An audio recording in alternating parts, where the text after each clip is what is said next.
Welcome to another edition of the Essex County Ghost Project TV show. I'm your co-host, Tom Spitaleri. Today we got Bill. Hey, Bill. Hey, Tom. Bill's been co-hosting with me for a bit now. We're having some fun.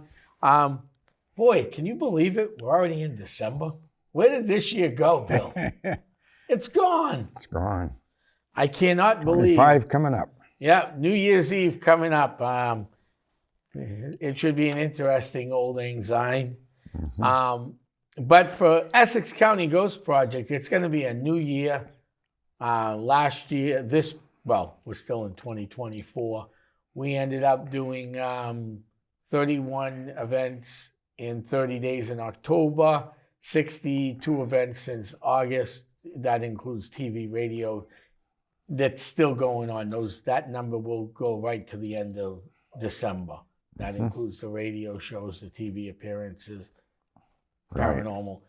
We did over 150 events this year. That's a record-breaking year even for us. We're usually about $120. So we did about 30, 35 more events. Even during COVID, we still hit 100 things we did, even during the COVID span. So It was a good year for us, and 2025 is shaping up to be an excellent year. Within the next couple months, I'm going to have on Essex County's ufologist Bob McDermott on with us. And we're going to really dig deep into that. But I just want everybody to know right now, as we're speaking here in December, the Essex County Ghost Project is now extended. It's got a UFO team in place in Maine, New Hampshire, and Pennsylvania. We're also working on a team in Texas. We have one guy that's in Texas, and he's putting a team together as we speak. So right now, we are starting to expand what we do. I want to thank my good friend, Bob McDermott, who also co-hosts the Paranormal Zone with me on Speaker. You can check that out. So we've got some exciting stuff coming up, Bill. Right. Of course, we have the Massachusetts team, too. So Massachusetts, New Hampshire, Maine, Pennsylvania, and Texas. One guy in Texas. It's not official in Texas yet. He's still building the team. He's still building the team, but Texas is on its way. So we're very excited. This has been an interesting, exciting year for the Essex County Ghost Project team in general. So we're very, very excited. What I do want to talk a little bit about today is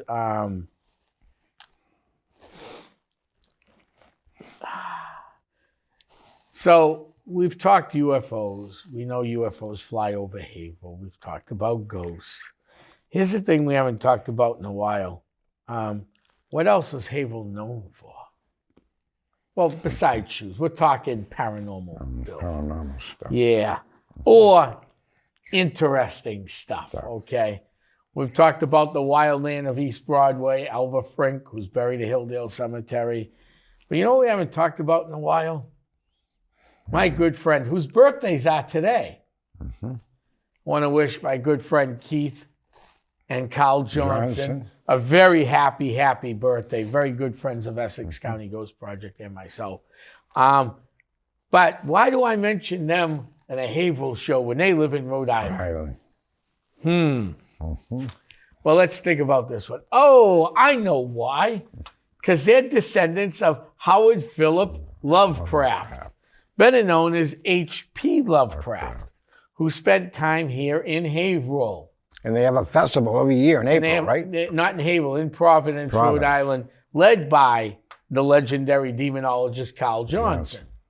Also, too, it'll be sad to say, I don't want to leave this gentleman out. We're going to take a quick moment here for my friend Paulino, who was a parapsychologist, parascientist. He passed away in March of this year of some unknown causes. We'll leave it at that for now. I want to take a moment to recognize him. He's also a descendant of Howard Philip was a descendant I think of it's a distant cousin. Distant cousin. Well, same with Carl. They're all distant. They're all on the I'll think of that. Just the Philip side of the family. Yeah, Howard Philip Lovecraft. was actually his mother's maiden name was Phillips, Phillips. who has ties to Haverhill. Right. He also, the guy that printed his stuff in those little books that you can sometimes buy online for very expensive money. They're little pamphlets about yay big and maybe yay thick. Thick. Not that thick, maybe a couple of these pages folded over, and that's it. Charles W. Tryout Smith, whose house was on Groveland Street in the early 90s, it burned. They rebuilt the house, but that's where Charles W. Tryout Smith lived, and Tryout became the name of his little pamphlets, the Tryouts, and that was quoted by, again, Howard Philip Lovecraft. Charles W. Smith, Charles W. Tryout Smith, it quotes, also worked at Bradford Academy College, and he is buried at Hilldale Cemetery, down next to his father, who was a Civil War soldier, and his sister's buried up on one of the Red Maple Hill, which is, if you drove by Hilldale, you won't see Lovecraft's Tryout Smith's grave at Hilldale from the road, but it's where the big red maple tree is that you can see from Hilldale Avenue. That's Red Maple Hill. That's on the right. Yeah, that's where the sister is interned, and he's interned off of Thistleweed Hill, which is way out back near the train tracks. The bottom of the hill, heading towards the road.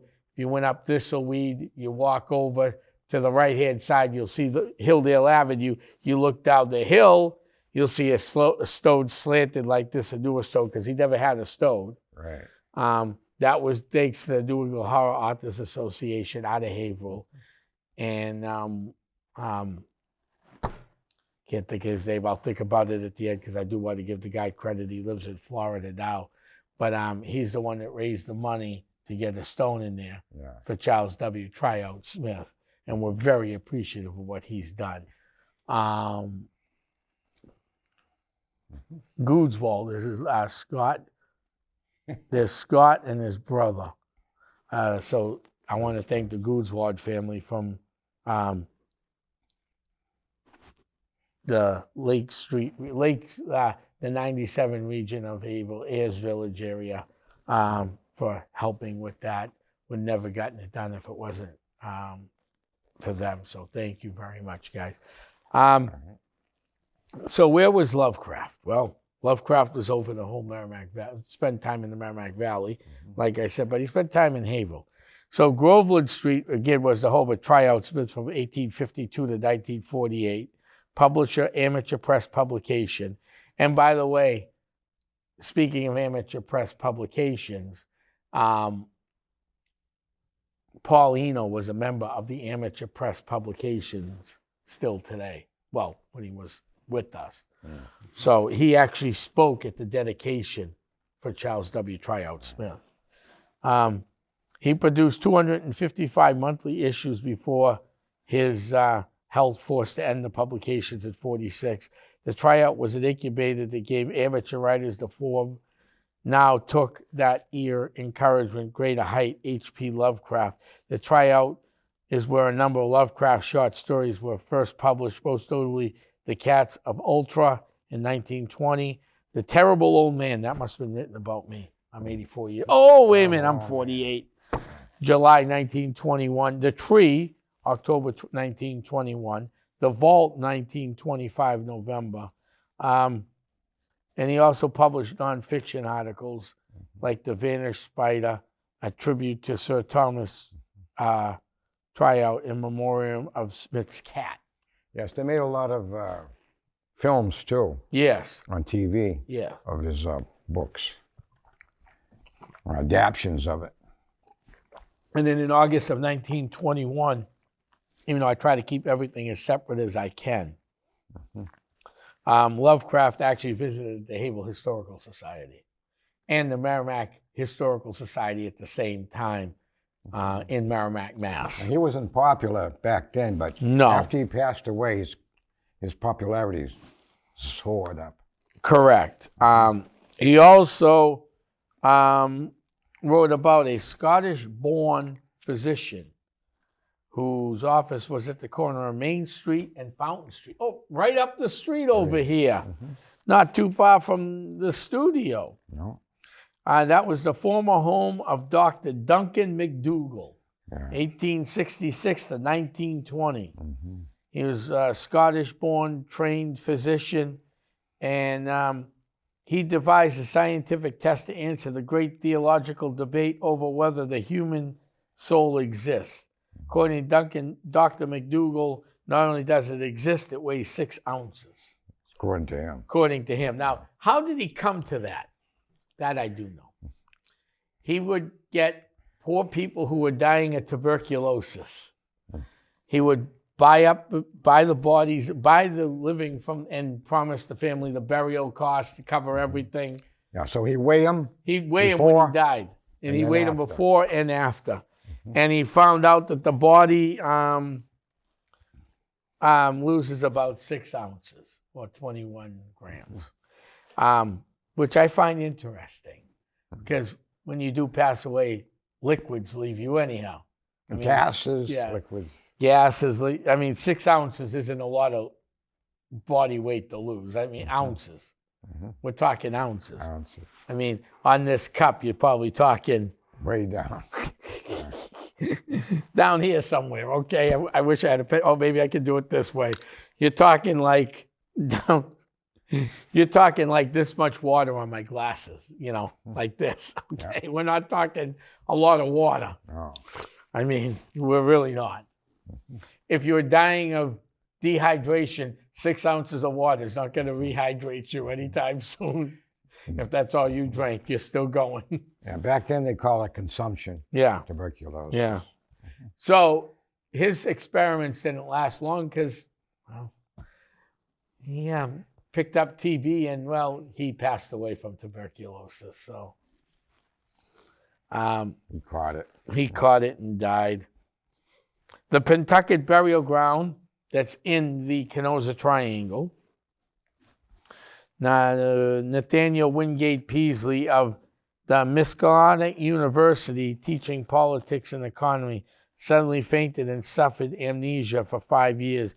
Lovecraft wrote The Shadow Out of Time, first published in the June 1936 issue, Astounding Stories.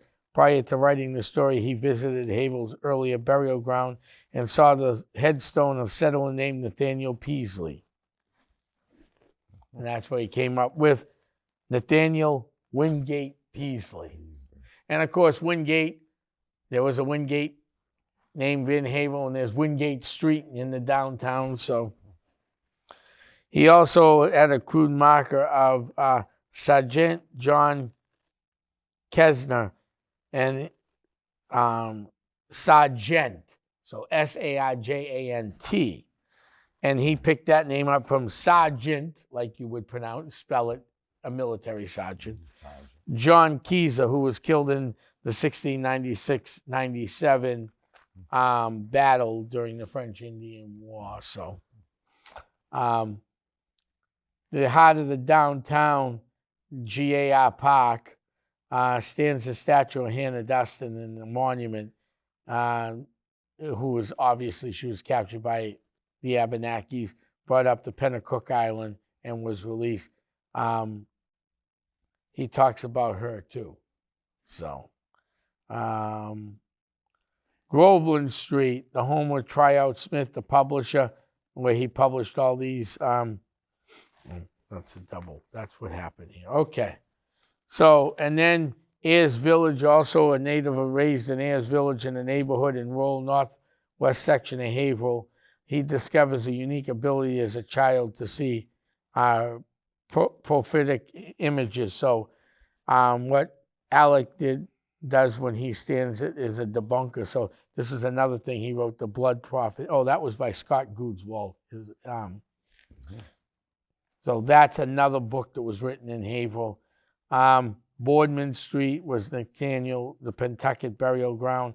Calvary Farm Road was another. This was not written by H.P. Lovecraft, but by Scott Goodswald.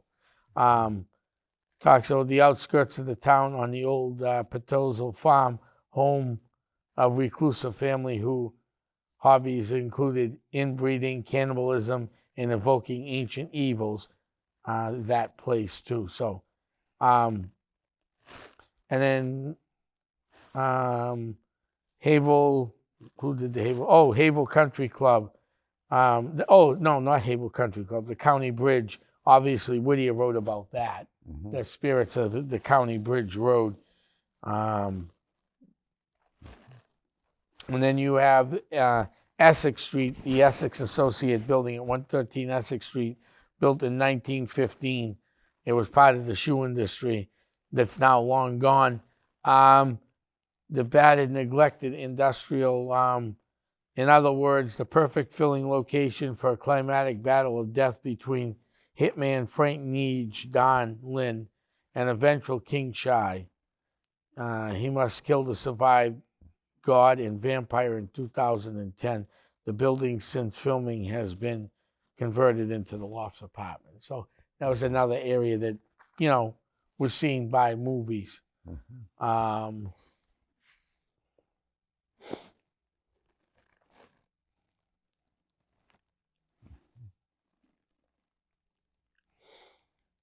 Another book written in horror here, The Cemetery at Rocks Village section of Haverhill, with a burial of John Belair's 1938 to 1991, author of Gothic and supernatural novels of young adults, Johnny Dixon series. The Curse of Blue Figurine, 1983, was set at Dustin Heights, thinly veiled 1950s Haverhill. Mm-hmm. So that's another interesting, and obviously, Joe Hill, Nosferatu, did some filming here in Haverhill at the 110 Rest area. They also took the beginning of one of his shows. Mm-hmm. You can see the North Andover train bridge off of 133 on the north. It's actually North Andover, not Andover. Yeah. Sorry, mm-hmm. Over there, and River Street in Haverhill. Mm-hmm. Is the pictures that were used.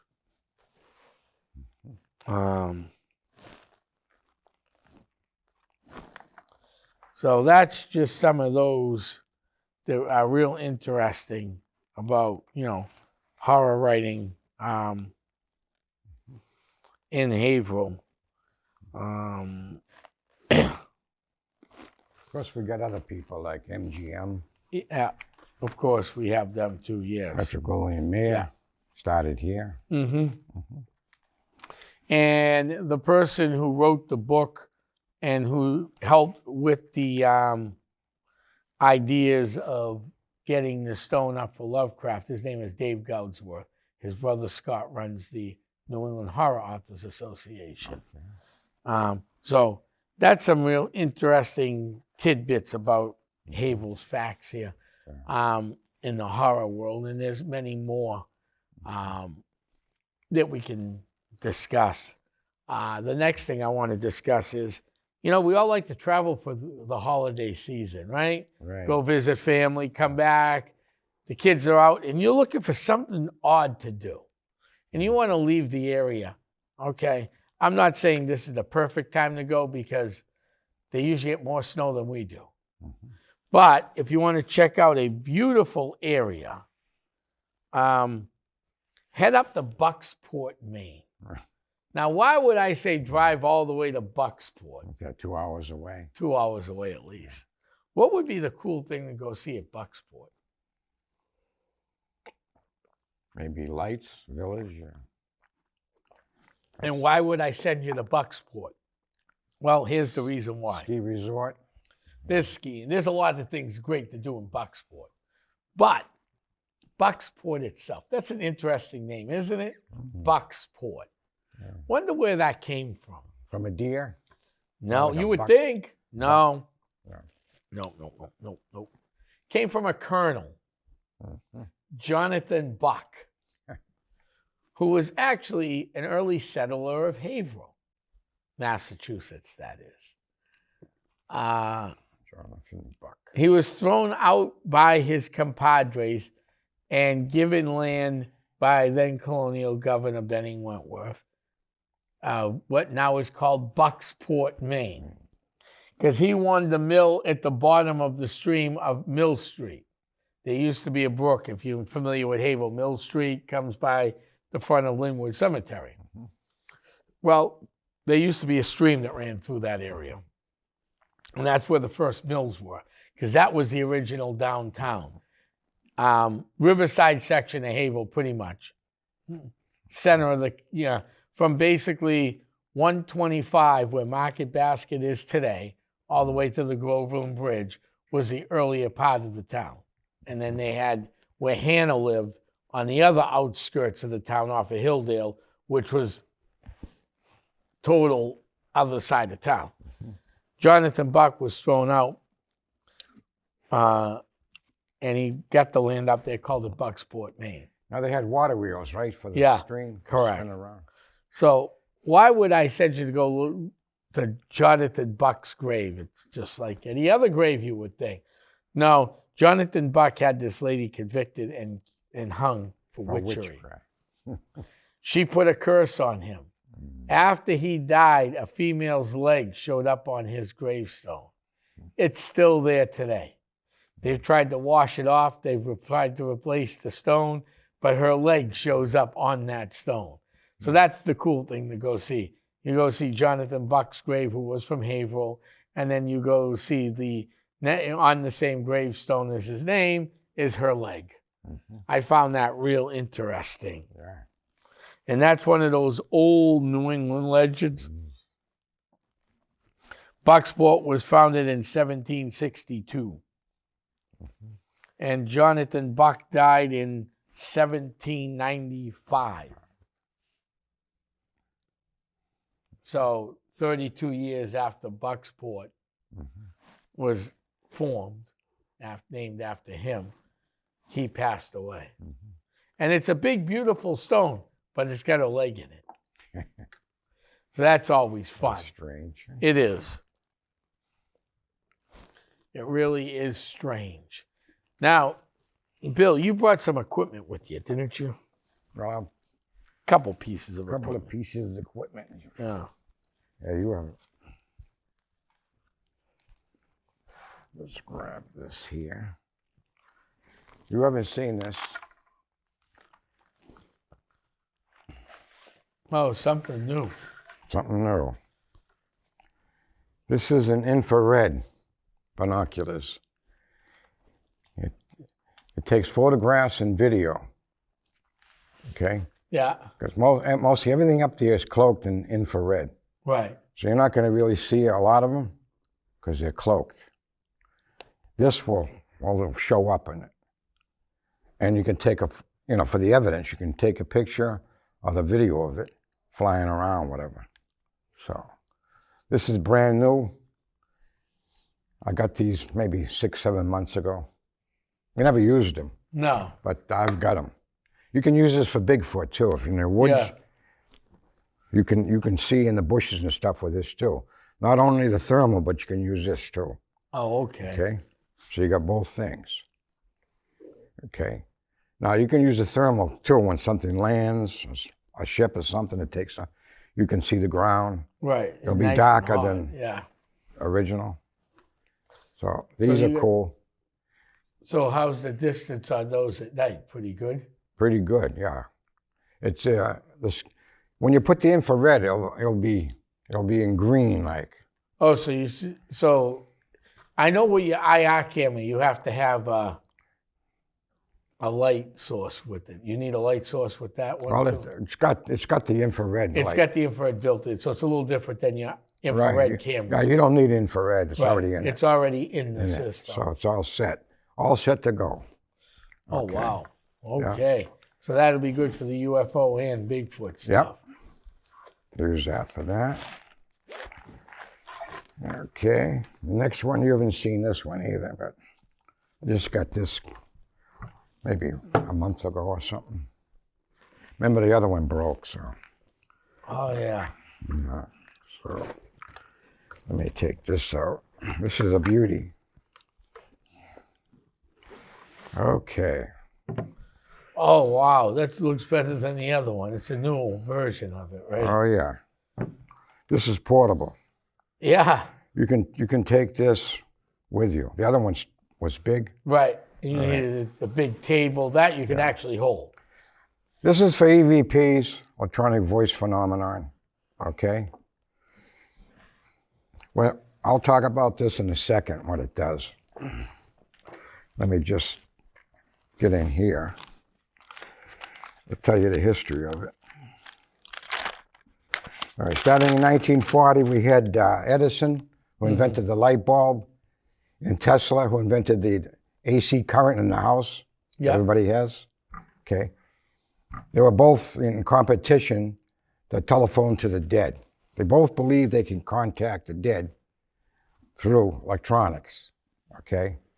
Now, of course, they never made the telephone. They both passed away before they could do that. Right. All right. Okay. So that was in 1959. Okay. And then we have no, that was 1940. 1959 was Friedrich Jurgensen. He he had a tape recorder. He was recording voices of birds. Yeah.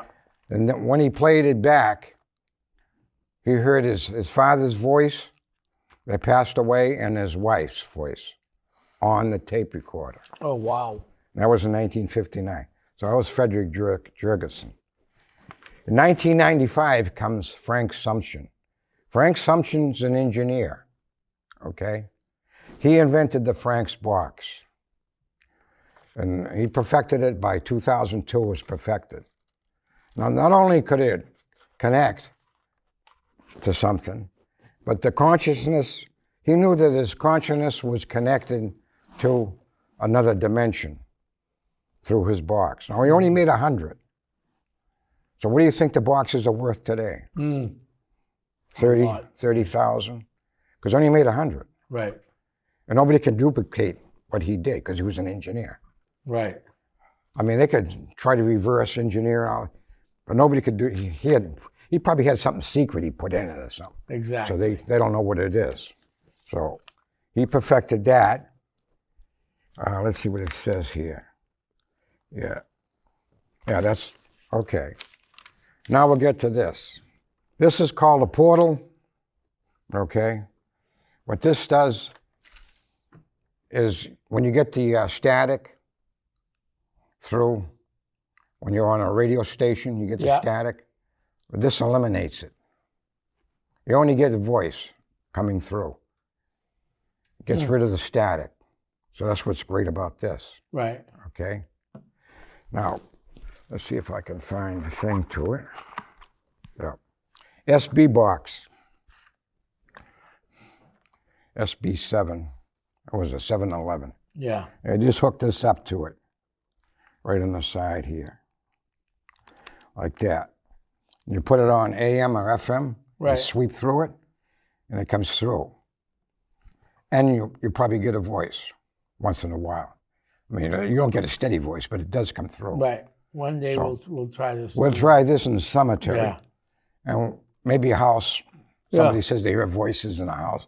We can try it in there. The too. house. Yeah, that'll help there. Yeah. And over at the train station where we've gotten EVP work there. This you don't have to plug it in. It's got its own energy. Oh, which is even better because the other one you had to track battery packs. Well, I had batteries, but I had a back a pack too. Yeah, but what I'm saying is that's less to carry. That's less to carry. Yeah, get the machine you hold like that. It weighs like maybe one pound or less. Exactly.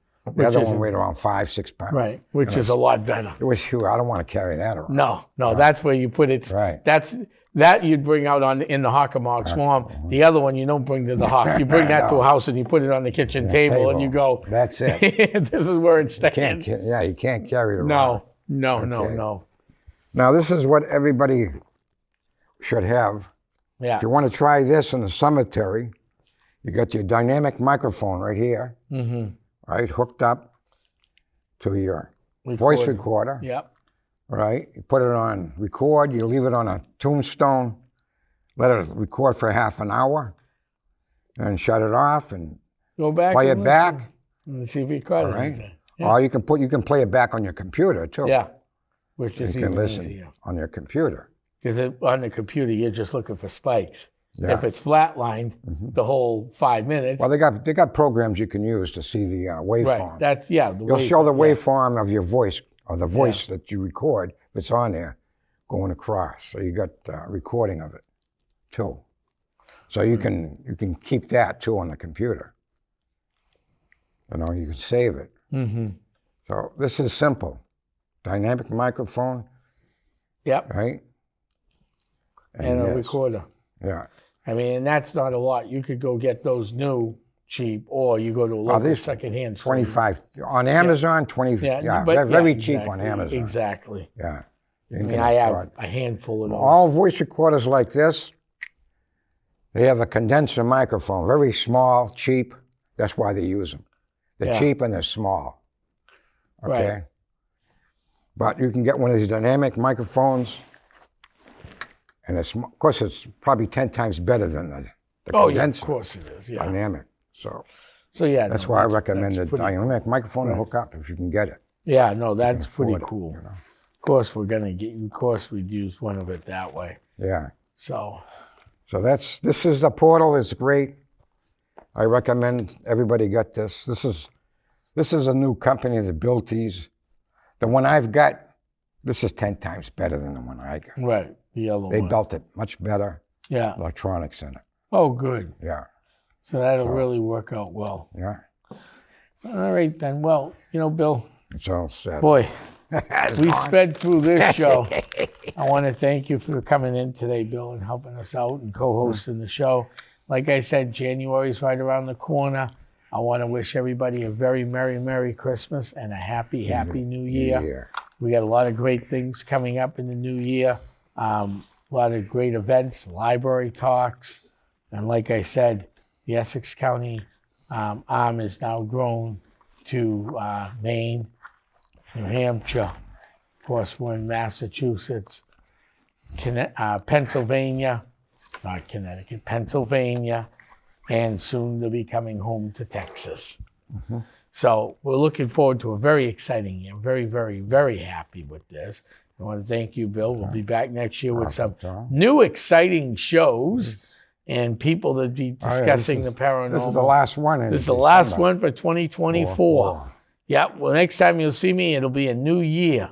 So I wish everybody a happy new year. It's going to be a long time before I see you guys again. No, wait a minute.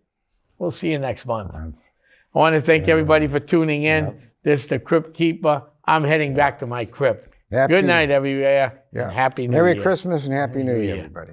Bye-bye.